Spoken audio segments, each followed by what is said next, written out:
to the dude on Instagram who follows me, who's selling a money ebook which is permanently 50% off, you should perhaps stop doing that. Now let's talk about how to stop shopping in the sales, possibly at all, since sales seem to be a permanent all year round fixture now. Unlike when I worked in retail once upon a time, we had definite sale periods. Does anyone else remember that? Never mind.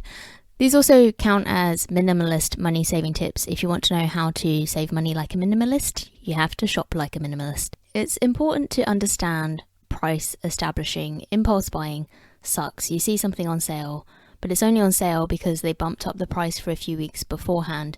Now, the same item might have actually been cheaper a year ago. Now, brands blame this on having promotions regularly throughout the year for things like Black Friday. There's a UK law surrounding this, but the wording is quite complex. The crux of it is that businesses aren't meant to mislead consumers. However, as a general principle, an item shouldn't be advertised as on sale if it spends longer on sale at the reduced price than the full price. So to the dude on Instagram who follows me, who's selling a money ebook which is permanently 50% off, you should perhaps stop doing that. So if you see something on sale and you see underneath the dates of when it was listed at full price, if it's been at the reduced price longer, then really you're just buying it at the selling price. This is the way to think about this. Don't tell yourself you're getting a bargain. When you remove the idea that it's a bargain, do you realize that you don't really want it after all? That you don't really need it? Just like a minimalist would. Try to shop strategically if you're going to shop at all. So it seems like we have sales all year round now.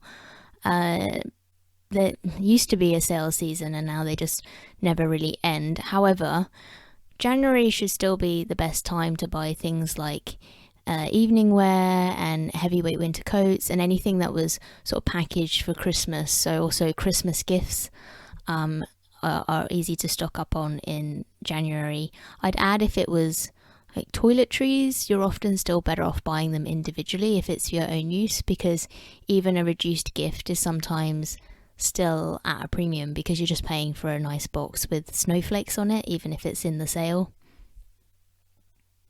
On the other hand, things like jumpers and socks and hats and gloves are often marked up before Christmas still, and that's price establishing again, isn't it? So you're going to need gloves in a second, just wait and listen.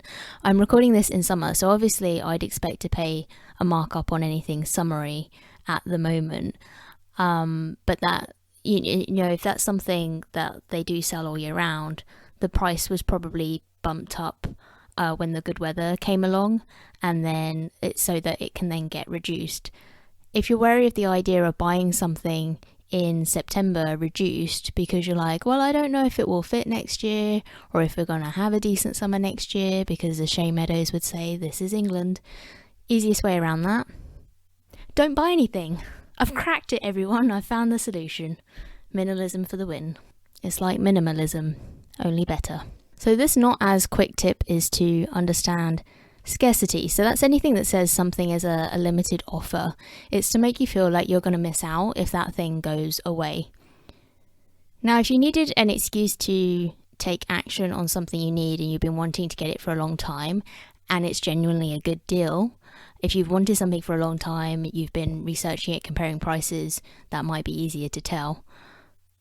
So for instance, if they're not abusing price establishing, then by all means go for it. It's your money. You can buy what you like. Responding to scarcity only becomes a spending problem for us when we impulse buy something we didn't even need. It's how the mystery aisle works in discounters, right? So if you're tempted by a flash sale, learn first what that retailer's behavior is, because a lot of brands, this happens with hotel brands actually. So hotel brands have a reputation for running their flash sales back to back. So resist the urge if something's ending in 48 hours and then check again the next day, or you might find you get an email the very next day and there'll be another sale that looks exactly the same as the one that just ended. So with hotels, it's often cheaper to book direct anyway, so check that too, especially after taking exchange rates into account.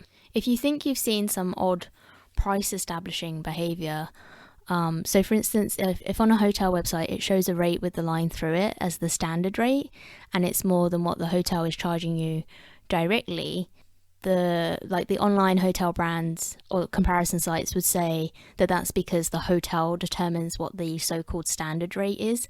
So it's not their responsibility if the hotel then charges you less to go direct, or if you can't find that standard rate anywhere, because it will have just been whatever the hotel said the standard rate was when they got listed on that website. The other thing to be aware of is that when it says prices from, so for instance, the TV show Super Shoppers found on one website that one hotel only had 4 rooms. So when it said prices from £46, there was actually only one night that year where you could book at that price.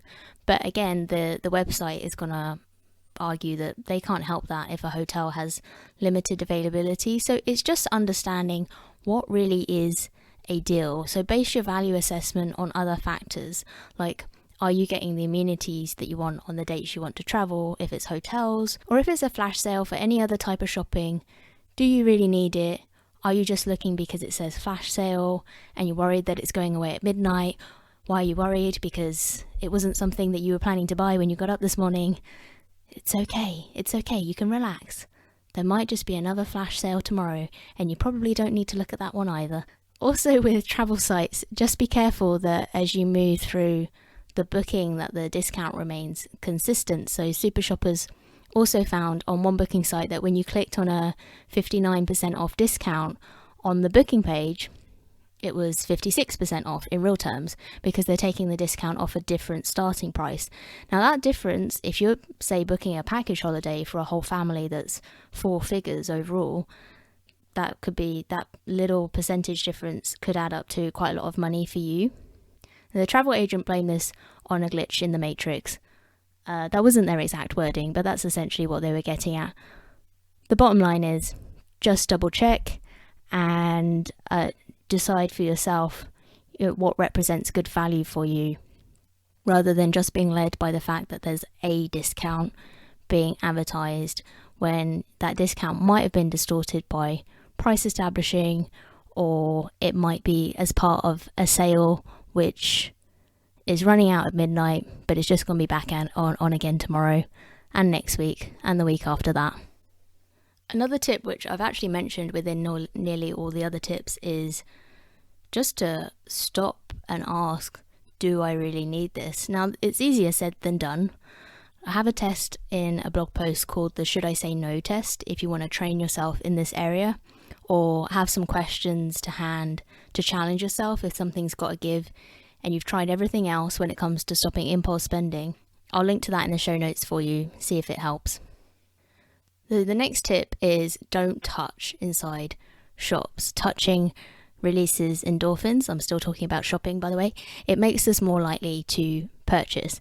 So I mentioned this in a previous episode regards brands like Fever Tree, which are priced higher and come in these heavy glass bottles, which kind of communicates a brand message to us through touch, because we're very tactile, and if we can feel like the weight of something, it just communicates a message that something should cost more. I mean, glass does literally cost a brand more to package. I mean, it's heavy, so it costs more to ship, but it also sends a message to the consumer that we're supposed to pay more.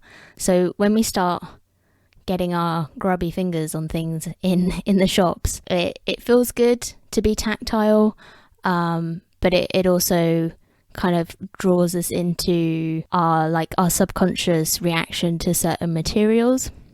Shops get really hot though, so I think the only way to not touch anything is to maybe go out in gloves and no coat and just shop wearing gloves. Some of us might be used to that anyway after the whirligig of fun that has been the first half of 2020. If you're going to that extreme, maybe just don't go to the shops. I can send you a list of books to read instead if you want to stop shopping as a hobby, or things to listen to while out for a walk or out and about, or things to watch. Just tell me and I'll save you from yourself. You'll be fine. You'll be a true minimalist apart from all those library books. I'm not a minimalist, by the way, but I have learned how not to shop, and one of the ways that I learned how not to shop was to stop touching things in the shop.